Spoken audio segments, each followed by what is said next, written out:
हे मेरे नाथ, मैं आपको भूलूं नहीं। श्री कृष्ण शरणम मम। श्रीमद् भागवत रहस्य के एकादश स्कंद में नवयोगेश्वर संवाद के अंतर्गत आज श्री डोंगरे जी महाराज कहते हैं कि आत्मस्वरूप भगवान समस्त प्राणियों में आत्मरूप नियंता रूप से स्थित है। जो व्यक्ति कहीं भी अधिकता या न्यूनता न देखकर सर्वत्र भगवत सत्ता का ही दर्शन करे, वह भागवतोत्तम है। श्रीमद् भागवत में इसका उल्लेख आया है। सर्वभूतेषु यः पश्येत् भगवद्भावमात्मनः भूतानि भगवत्यात्मन्येष भागवतोत्तमः। सब जगह भगवान है ऐसा अनुभव जो करता है वह परम भागवतोत्तम है, ऐसा भागवत कहता है। तीसरे योगेश्वर अंतरिक्ष ने माया के लक्षण बताए तो योगेश्वर प्रवृद्ध ने माया को पार करने का उपाय बताया। जो माया को पार करना चाहता है उसे स्वतंत्र रहने के बदले किसी सच्चे संत या गुरु के सानिध्य में रहकर साधन करना चाहिए। सदगुरु की आज्ञा में रहना चाहिए। विलासी और पाखंडी गुरु शिष्य का कल्याण करने के बदले अहित कर देते हैं।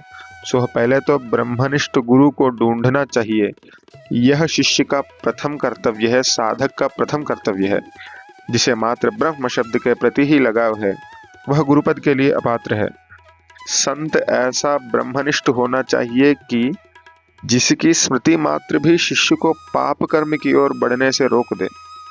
जवानी अंधी और उच्छृंखल होती है, सो इस अवस्था में संतों की सदगुरु की आज्ञा में रहना चाहिए। जो माया से छूटना चाहता है वह ब्रह्मचर्य का पालन करे।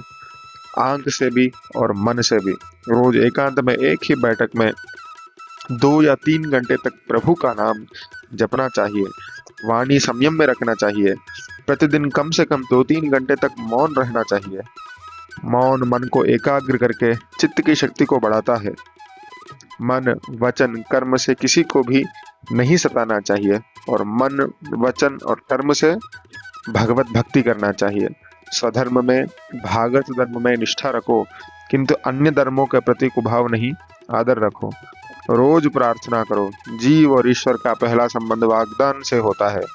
रोज प्रार्थना करो, नाथ, हे नाथ, मैं आपका हूँ, मेरे अपराधों को क्षमा करो, मैं आपको भूलूं नहीं। विवेक पूर्वक विचार करो कि माया का मोह कम होता है, अन्यथा मनुष्य अपना बहुत सा समय धन, व्यसन और फैशन में गवा देता है।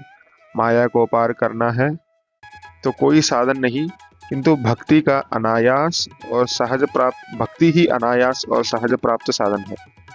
जो मेरी शरण में आता है वह माया सागर तर जाता है। कलयुग में श्री कृष्ण का नाम जपने से सदगति मिलती है। मामेव ये प्रपद्यन्ते माया में ताम तरन्ति ते, यह भगवान का वचन है। सेवा को केवल क्रियात्मक नहीं भावात्मक भी बना। शास्त्रों में वाक्य आया है, नाराजनेति मंत्रोस्ति वागस्ति वशवर्तिनी तथापि नरके घोरे पतन्तीत्येतदद्भुतम्। महाभारत के वन पर्व में यक्ष युधिष्ठिर संवाद आता है। यक्ष युधिष्ठिर से पूछते हैं, इस जगत का सबसे बड़ा आश्चर्य कौन सा है? और युधिष्ठिर जी उत्तर देते हैं, अयन्यहनि भूतानि गच्छन्ति यम मंदिरम शेषास्थिरत्वमिच्छन्ति किमाश्चर्यमतः परम। मनुष्य प्रतिदिन हजारों जीवों को यम सदन जाते हुए देखता है, फिर भी वह स्वयं तो इस प्रकार व्यवहार करता है कि वह अमर है, उसका मृत्यु आएगा ही नहीं। मनुष्य यहाँ हमेशा के लिए रहना चाहता है, इससे बढ़कर क्या आश्चर्य है। दूसरों को मरते देखकर भी स्वयं को अमर मानकर भोग विलास में डूब जाना, यह सबसे बड़ा आश्चर्य है। 5वें योगेश्वर ने नारायण का स्वरूप दर्शाया। निमि राजा ने कहा, अब कुछ कर्म योग के विषय में भी बताइए। इन कर्म, अकर्म और विकर्म में मेरा मन उलझ सा गया है। 6ठे योगेश्वर आविर्होत्र ने कहा, सत्य है तेरी बात, बहुत विद्वान भी इसमें उलझ जाता है। किम कर्म किम कर्मेति कवयोप्यत्र मोहिताः। पंडित भी इस विषय में मोह को प्राप्त कर जाते हैं। ऐसा कर्म के बारे में अभी हम आपको सुनाएंगे। शेष प्रवचन कर्म, अकर्म और विकर्म के बारे में शेष प्रवचन हम कल सुनेंगे। हे मेरे नाथ, मैं आपको भूलूं नहीं। श्री कृष्ण शरणम मम। श्री हरये नमः।